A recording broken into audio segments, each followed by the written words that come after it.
When my husband and I announced our pregnancy, his mother didn't smile. She looked at me and said, "Let's hope the baby doesn't get your side of the family's genes." My husband laughed and said, "Don't be so sensitive, babe." I sat there holding the ultrasound picture, my smile fading. That weekend, I went to my first therapy session alone. 4 months later, I was living in a condo I bought with my own name on the lease, and I delivered my son in peace, with 0 visitors and 0 regrets. I don't even know where to start, but I'll tell you everything. I need to. I've kept so much of it in for too long, and writing it out feels like pulling glass out of my skin. My name is Claire. I'm 32. I live in Lincoln, Nebraska now, but when this all began, I lived in Omaha with my husband, Ryan. We'd been married 3 years. The first year was fine. The second year started to feel like I was a guest in my own marriage. By the third, I'd stopped pretending everything was okay. But I still wanted a baby. I thought maybe if I focused on the baby, everything else would work itself out. I wanted to believe that. We tried for months. Negative test after negative test. I cried quietly in the bathroom, always hiding it from Ryan because he acted like it didn't matter. When that little test finally turned positive, I stared at it until the lines blurred. I cried harder than I had in years. I wanted to run out of the house and tell the world. But I waited. Ryan wasn't big on emotions. He never was. So I told him the way I knew he'd respond to best. I cooked his favorite dinner, handed him the test, and said, "I have news." He smiled. A little. Said, "Wow, really?" Then kissed my forehead. That was it. No te ars. No hagin metait. No, we're gonna be parents. Joy. I swallowed my disappointment. I told myself, he's just in shock. Give it time. He wanted to wait to tell his parents until we had an ultrasound photo. I agreed. We scheduled it at 6 weeks. I carried that little black and white printout in my purse for 2 days before we drove down to Omaha for the weekend. I remember every part of that drive. The silence. The sound of his chewing gum. The way he didn't ask me once how I was feeling. My nausea was getting worse every day. I had to roll down the window just to keep from throwing up. When we pulled into his parents' driveway, my stomach dropped. Diane's house always did that to me. It was clean in that museum kind of way. Plastic on the chairs, fake plants, dishes you weren't allowed to eat off. She hugged Ryan. She didn't hug me. Dinner was awkward, like always. She made ham loaf, something I could barely look at without gagging. She noticed I wasn't eating and asked, "Are you on a diet again?" I said, "No, just not feeling great." She raised an eyebrow but didn't press. Ryan talked about work. His dad, Harold, barely said a word, just chewed slow and stared at the TV over the kitchen counter. After dessert, I pulled out the envelope and said, "We have some news." Ryan looked nervous. I smiled and handed it over. Diane opened it, looked at the picture, said nothing for a second, then gave a quick, dry laugh. And then she looked me dead in the eyes and said it. "Well, let's hope the baby doesn't get your side of the family's genes." I blinked. What? She tilted her head. No offense, Claire. I just mean mental health issues run in your family, don't they? And your uncle was in prison, wasn't he? Just saying. I was frozen. Ryan laughed. He actually laughed. "Oh, come on," he said. "Don't be so sensitive, babe. You know how she is." I sat there, holding the ultrasound. My first photo of the baby we made. My proof that I was really going to be a mom. And it felt like someone had poured cold water on my chest. Diane went on about names. "Let's not do anything too unique. Not one of those names like Braxley or River or whatever people are doing these days." Then she looked at me again and added, "And let's hope she doesn't get your hair. Kids are mean about things like that." I left the table. I didn't say a word. I went to the guest room and shut the door. I didn't cry. I just stared at the ceiling. Ryan came in later, sat on the edge of the bed, said, "Come on, Claire. Don't make it a thing." I asked him, "Why didn't you say anything to her?" He shrugged. "You know she doesn't mean it like that." "Yes, she does," I said. "She's just being honest," he said. "You can't expect her to lie." I realized then I was alone. I smiled less after that weekend. I went home and started writing down everything she'd said. Everything he didn't say. I showed my therapist the list a week later. Yes, I'd started therapy. Alone. I didn't tell Ryan. I just booked it. My therapist asked me one question. If your child had a partner like your husband, would you be happy? I couldn't answer. I just stared at my hands and cried. I kept going to therapy. I started eating better, sleeping better. I was still tired all the time, but it was pregnancy tired, not depression tired. I started saving every cent I could. I didn't buy baby clothes or cute maternity dresses. I saved. Because I had a feeling I was going to need a way out. And I did. At 4 months, I sat across from Ryan at our kitchen table. I told him I was moving out. He looked like I told him I'd killed someone. What the hell are you talking about? I found a condo. 2 bedrooms. It's in Lincoln. Are you kidding me? You're leaving me while you're pregnant. No, I said. I'm leaving you because I'm pregnant. He didn't follow me when I packed. He didn't call Diane. He just stood in the hallway with his hands on his hips, watching me box up my life. When I drove away, I didn't look back. The condo was small, but it was mine. It had white walls, new carpet, and a view of a tree-lined street. I painted the nursery myself, light green. I didn't ask for help. I didn't want it. I didn't tell Diane. I didn't answer her one text. He told me you left. I hope you come to your senses. I blocked her. I blocked all of them. I worked until my maternity leave started, then spent those weeks walking, journaling, reading to my belly. I played old jazz and sat in silence. The baby kicked a lot when I listened to Nina Simone. And then one night, the contractions hit. Hard and fast. Rain was tapping the windows. I packed a small bag, drove myself to the hospital. At check-in, the nurse asked, "Will anyone be joining you?" I said, "No, it's just me." She gave me a soft smile. Okay, Nana. Let's do this. I delivered Leo in the quiet. The nurse cried. I didn't. I was too tired, too full, too peaceful. No visitors. No mother-in-law. No man telling me I'm too sensitive. Just me and my son. And for the first time in years, I slept without nightmares. I thought giving birth alone would be the hardest part. It wasn't. It was the days after. The silence in the condo that had once felt peaceful started to stretch too long. The baby cried at night, sometimes for hours. I was bleeding, sore, exhausted. And still, somehow, I was more emotionally steady than I'd ever been while living with Ryan. I didn't call him. I didn't tell him the baby had been born. I'd already made up my mind about that a month before delivery. He hadn't checked in for weeks by then, and when he did, it was always short. Cold. You still planning to keep me out of this? My response, you made your choice. So did I. He never responded. But 3 days after I brought Leo home, I opened the door to a legal envelope on my doormat. Custody papers. Ryan wanted joint custody. No phone call. No visit. Just a lawyer.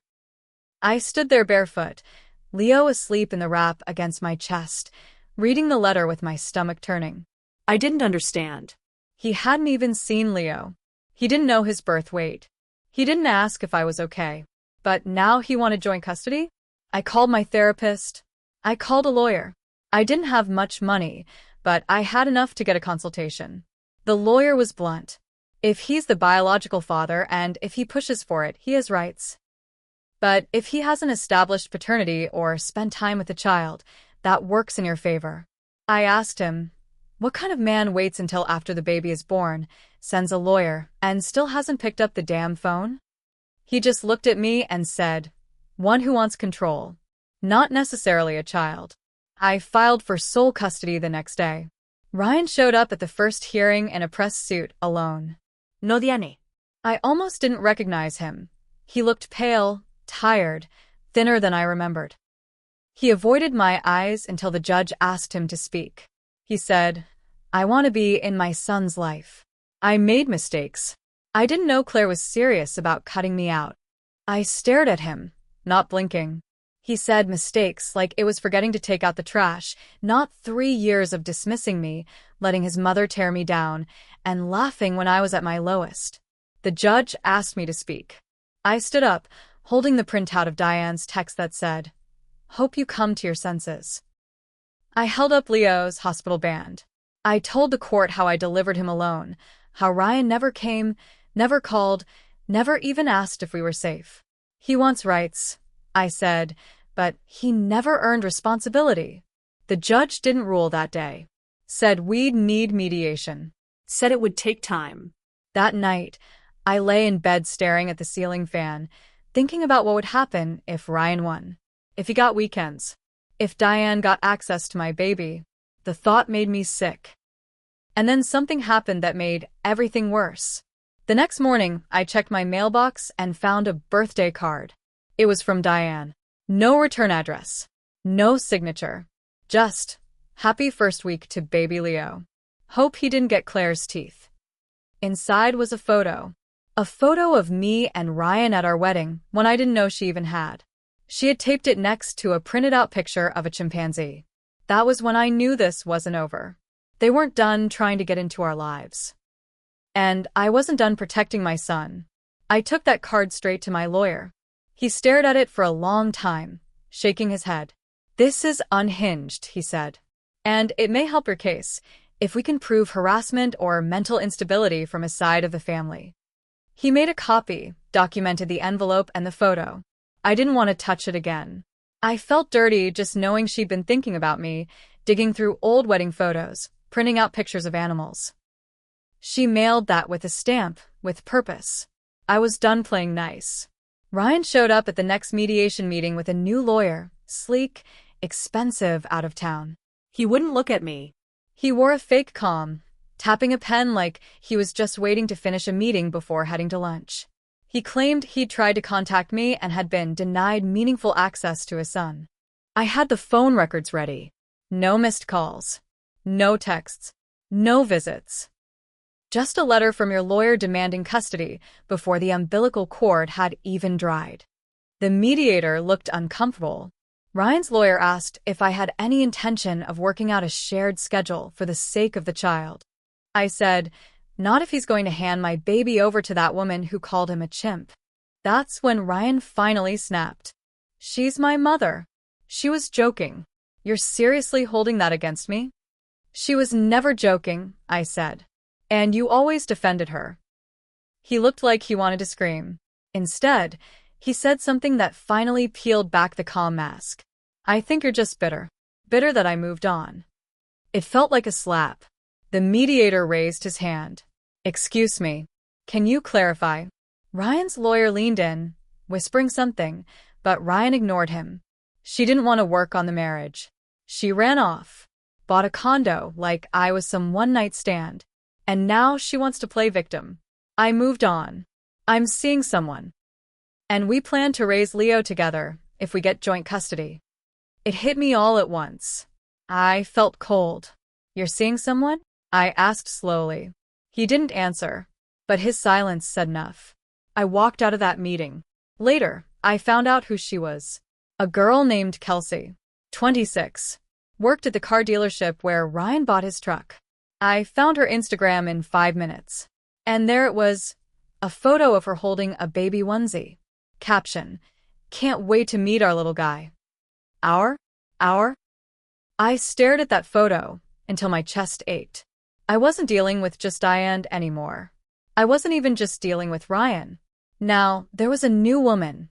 Young, smiling, pretending my son belonged to her. This wasn't just about control. This was about erasing me. They wanted Leo. They wanted to rewrite the story where I was just the bitter ex who couldn't handle being replaced. And I wasn't going to let them. I stopped being quiet after that. I stopped letting fear guide me. I was done crying in my car. Done doubting myself. I had one job now. Protect my son from people who saw him as a prop in their petty games. I got a new lawyer. Fierce, no nonsense. A single mom herself who didn't flinch when I told her about the card with the chimp photo or the Instagram post from Kelsey. She called it what it was, psychological warfare. We filed for a restraining order against Diane. My lawyer pulled together every message, every incident. She contacted my therapist, who agreed to submit a statement about the emotional abuse I'd described over the years. We included Diane's card, the photo, the chimp image, and screenshots from Kelsey's Instagram. At the hearing, Diane actually showed up. She walked in with that smug little face, dressed in pearls, like she was about to host a charity dinner. She sat in the gallery and glared at me the whole time. She wasn't subtle. When the judge asked her about the card, she said, "It was a joke." Claire always was dramatic. My lawyer stood up so fast her chair slammed backward. "Your Honor," she said, "what grandmother sends a joke comparing a newborn to a primate and mails it without signing her name? That's not a joke. That's malicious." The judge agreed. Restraining order granted. 1 year. 0 contact with me or Leo. Ryan looked stunned. His head fell into his hands. Diane turned red and stormed out of the courtroom. But that wasn't the end. Because Ryan still wanted custody. And in that next hearing, he made his biggest mistake. He brought Kelsey with him. He asked the court to consider her as a supportive co-parent figure. My lawyer pounced. "You want a woman who is not the child's biological mother, who publicly referred to Claire's son as our little guy, who has never met the child legally, to be involved in custody?" Ryan stammered. Kelsey spoke up. "I love him like my own already." The judge raised his eyebrows. "You understand that legally he is not yours?" She nodded. "But emotionally," the judge cut her off. "Emotionally means nothing in a court of law. Claire has sole legal and physical custody at this time. You are not entitled to a role in that child's life." Kelsey teared up. Ryan turned to her, whispered something. My lawyer handed over one final document.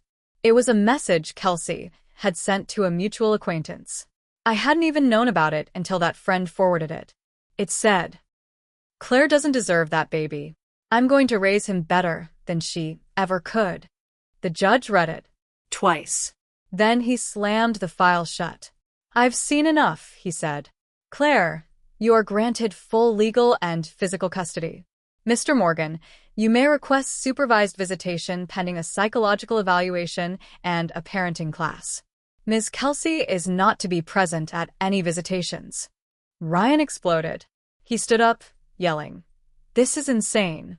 She's manipulating the whole system. I'm the father." The bailiff stepped forward. The judge didn't flinch. "You're the father," he said, "but you're not a parent. Not yet. And certainly not with the choices you've made." The court cleared. I walked out holding Leo's hand. He was barely 1, still unsteady on his feet, clinging to my jeans. He had no idea what had just happened. But I did. Diane would never see him again. Kelsey's delusions were shattered.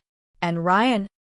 Well, Ryan lost not because I was vengeful, but because I stopped waiting for someone to save me and did it myself. But I'll be honest, I wasn't perfect. I ignored red flags. I stayed too long. I let too much slide. I should have walked the first time Diane made me feel small. I should have left the moment Ryan laughed when I was hurting. That's on me. But I'll never make that mistake again. And when Leo grows up, if he ever asks about his father, I'll tell him this. Your dad helped bring you into the world. But I fought to keep you in mine. And I'll mean every word.